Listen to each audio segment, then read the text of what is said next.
আকাশে ঘন কালো মেঘ দেখে আমার তো মোমো খেতে ইচ্ছা করলো।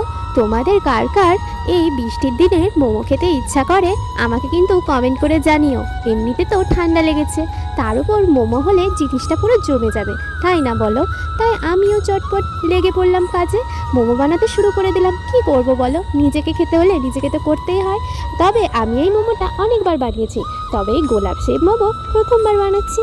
আমার সাথে আমার বোন অনেক আমাকে হেল্প করেছিল। আমি বানিয়েছিলাম, আজকের মোমোর পুর ছিল আলু, গাজর, মাংস সব কিছু দিয়ে আমি মোমোর পুর রেডি করেছিলাম। তারপর একে একে সব কিছুকে মিশিয়ে নিলাম, মিশিয়ে একটু ম্যাগি মশলা দিয়ে পুরটা ভালো করে রেডি করে নিলাম। তোমরা যদি ডিটেলসে জানতে চাও আমাকে কিন্তু কমেন্ট করে জানিও এরকম ভিডিও, তাহলে আমি তোমাদের সঙ্গে আবারও শেয়ার করতে রাজি আছি। চলো টাটা।